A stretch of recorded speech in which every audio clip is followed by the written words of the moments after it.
Bienvenue à cette édition. Dans l'actualité de ce mardi, nous parlerons essentiellement du point de presse de l'opposition. Mesdames, Mesdemoiselles, Messieurs, bonsoir. Merci de vous informer sur la télévision de la famille. 5 points de l'actualité nationale ont été évoqués par les conférenciers du jour au point de presse du chef de file de l'opposition.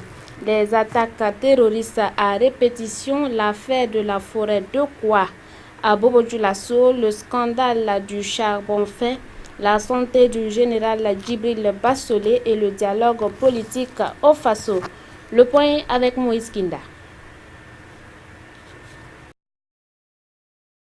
L'opposition politique burkinabé entame sa conférence de presse avec une pensée pieuse à l'endroit de toutes les victimes des massacres de Yirgou et Arbinda. Ce 28 mai 2019 marque le 148e jour où des centaines de Burkinabés ont perdu la vie. L'opposition politique, sur la base de la déclaration du procureur, invite le gouvernement à prêter main forte à la justice pour que justice soit rendue. Aussi, sur la situation sécuritaire dégradante au Burkina Faso, l'opposition politique invite le gouvernement à prendre des mesures afin de veiller à la protection des lieux de culte et organiser de vigoureuses ripostes. L'opposition dénonce également le silence sur la tentative d'exportation frauduleuse d'or de la part de la société minière IAM Gold et Sakan, décelée le 31 décembre 2018 par la Brigade nationale antifraude. Il est inimaginable qu'au moment où le Burkina a besoin de ressources financières pour faire face à la lutte contre le terrorisme, des individus se permettent de passer des deals à hauteur de plusieurs centaines de milliards de francs CFA. Cet acte n'est autre que du terrorisme économique, aussi nuisible et répréhensible que les autres formes de terrorisme. Parce qu'un crime économique peut être considéré comme un crime humain. C'est qu'au niveau également du gouvernement, jusqu'à preuve de contraire, Asaka n'a pas été saisi pour la justice. On leur a demandé de faire une observation. Ils vont faire quelle observation? C'est une société organisée là. On fait un rapport d'experts, on les envoie pour observation. J'ai vérifié avant de rentrer dans cette salle que jusqu'à présent, Asaka n'a pas été convoqué en justice. Pour répondre, ils vont répondre de quoi? C'est ça. Tout ce que le gouvernement est complice. Voilà. Je t'envoie, je m'envoie, je m'auto-envoie. Et voilà. Donc, c'est pour ça que nous parlons de terrorisme économique. Et c'est un crime. Ailleurs où la peine capitale est appliquée, un crime économique peut causer la peine de mort. Parce que 300 milliards de francs CFA au Burkina, ça fait combien d'hôpitaux? Ça fait combien d'écoles? Ça, ce n'est qu'un exemple. Ça, c'est ce qu'on a vu déjà. Et ce qu'on n'a pas vu. Voilà. Il y a des gens même qui rentrent dans la mine, qui sortent avec des sacs de sable, comme ça c'est des sables, et qui vont aller jeter, mais on sait que c'est pas évident. Voilà. Donc voilà la réalité au niveau de l'ordre. Donc actuellement, nous disons que le gouvernement est responsable et le gouvernement doit éclairer l'opinion publique.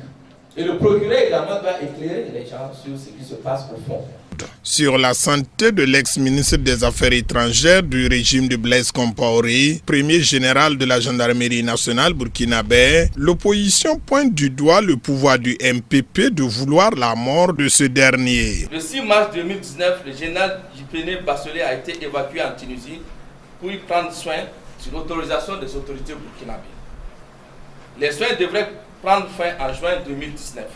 Mais contre toute attente, les mêmes autorités ont ordonné au général Bassolé de rentrer au pays avec comme prétexte qu'il serait renvoyé en Turquie pour des traitements plus poussés. Théoriquement, il devait repartir à partir du 10 mai. Ainsi, M. Bassolé est revenu donc le 5 mai à Ouagadougou et les mêmes autorités refusent désormais qu'il aille poursuivre ses soins comme convenu en Turquie, mais pire, veulent le forcer à suivre des soins sur place contre l'avis de son médecin et avec des médicaments donnés par des autorités et par des médecins locaux, autres que son propre médecin. En clair, le gouvernement du MPP a programmé dans son agenda la mort du général Djibril Bassolé en l'empêchant d'aller se soigner convenablement, en écoutant son séjour médical et en voulant lui imposer des thérapies contre l'avis de son médecin traitant.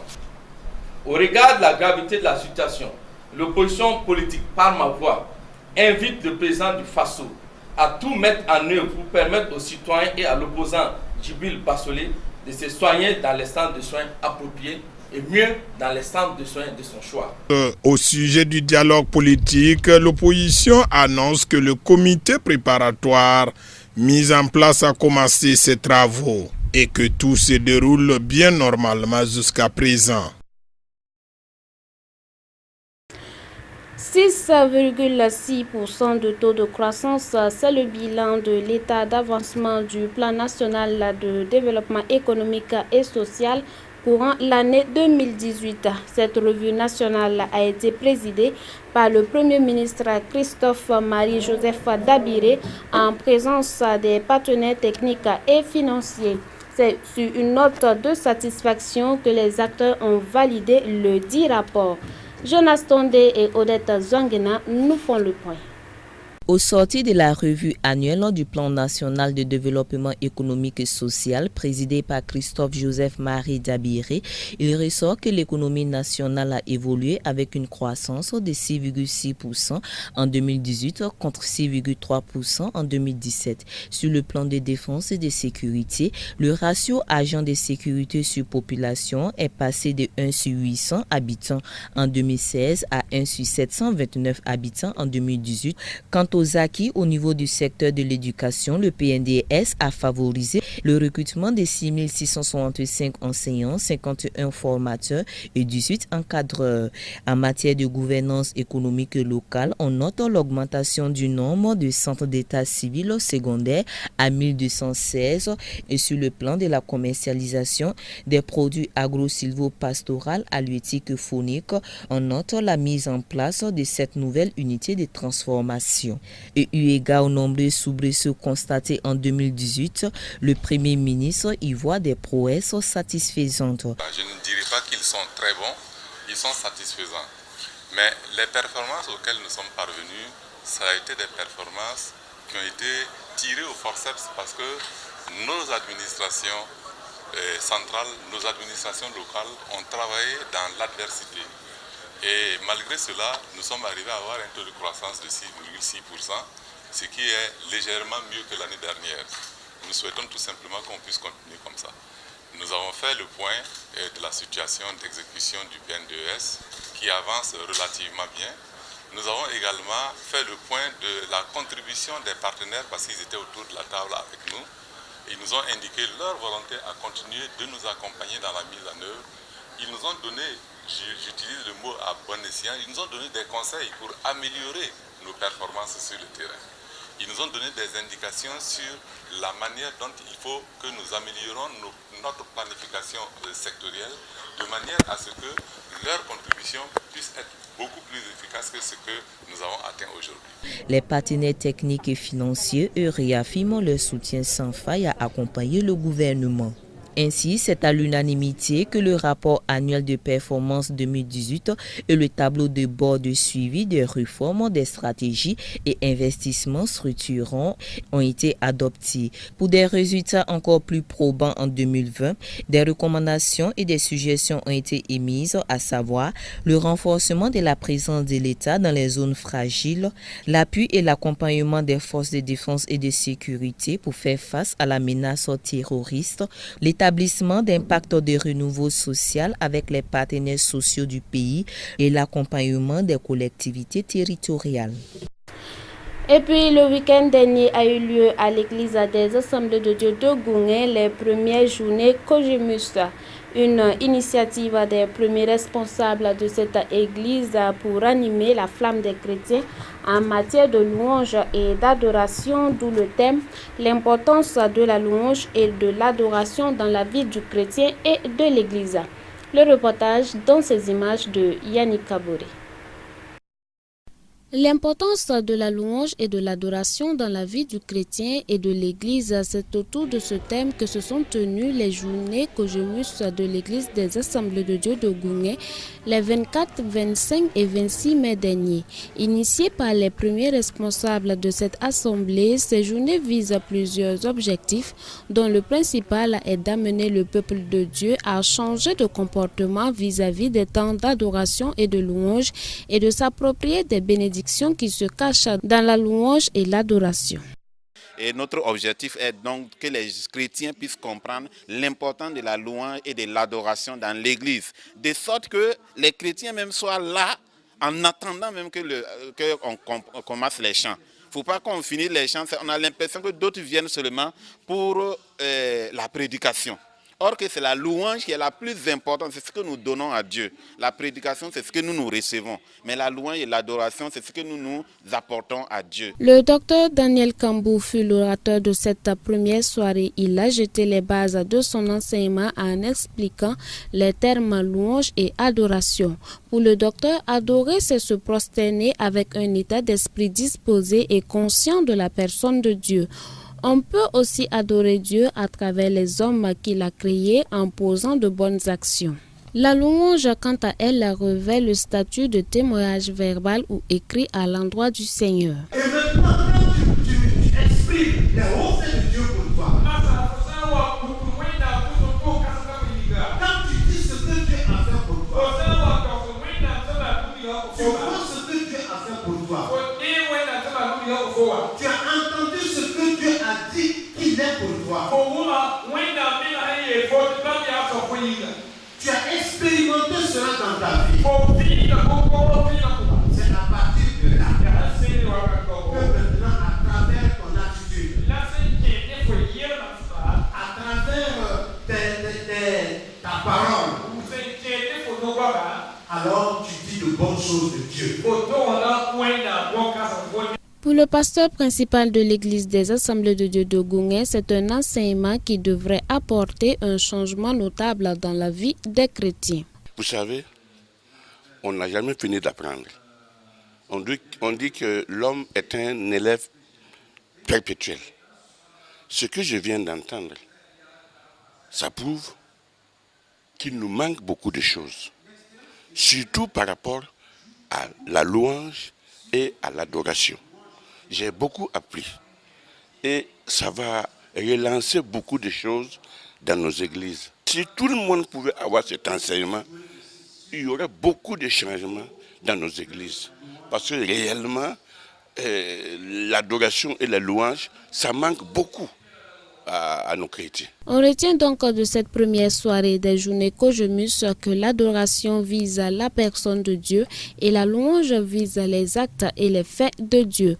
On peut adorer Dieu à travers plusieurs attitudes et les paroles contenues dans l'adoration correspondent à la louange.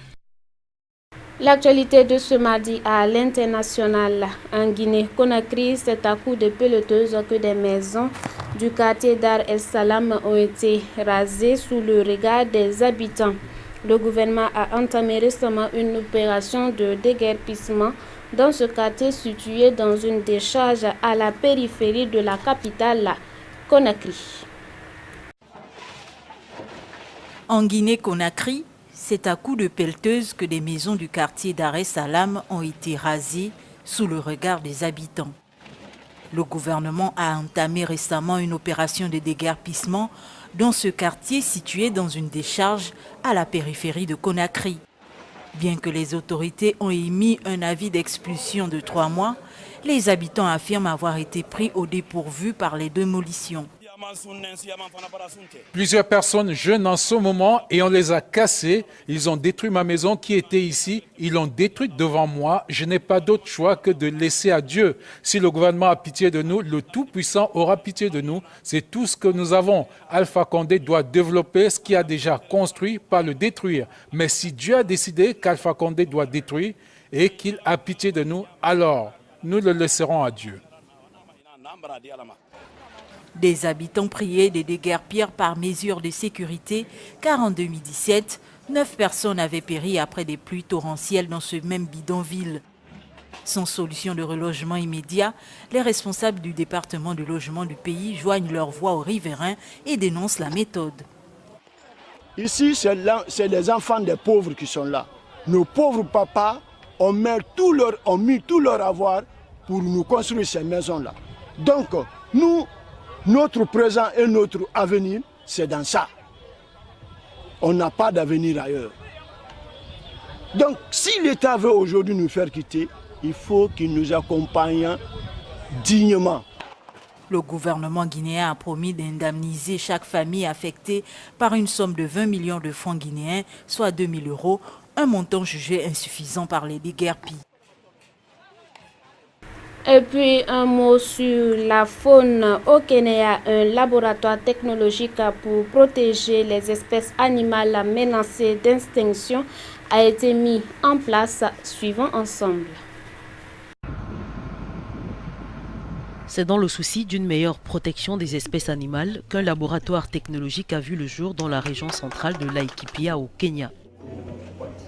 Ol Pesheta Tech Lab, créé par association de la société kenyane Ol Pesheta Conservancy et une société de télécommunications, va développer et soutenir des solutions technologiques au défi de la conservation dans le monde entier.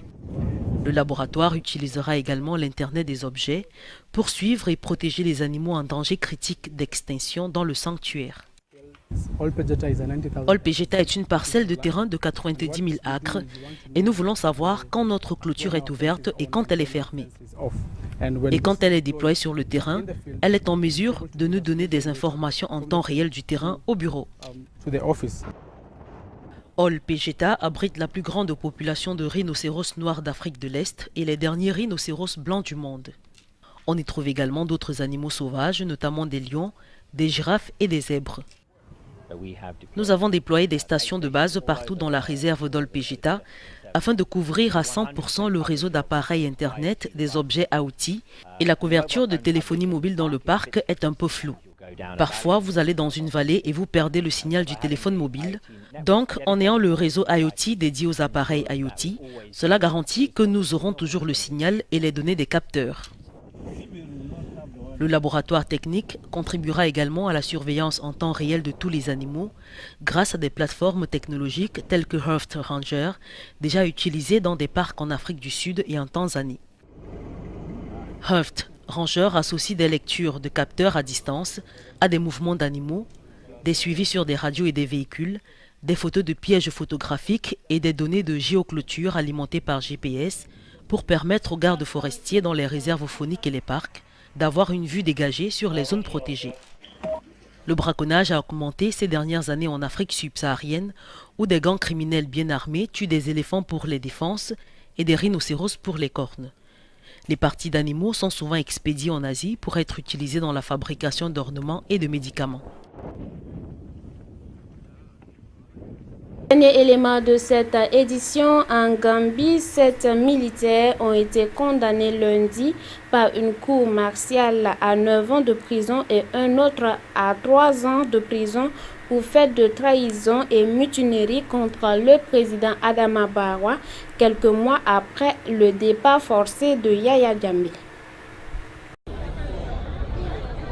Ils étaient impliqués dans des faits de trahison et de mutinerie contre le président Adama Barrow quelques mois après le départ forcé de Yaya Jammeh. 7 militaires gambiens ont été condamnés lundi par une cour martiale à 9 ans de prison et un autre à 3 ans.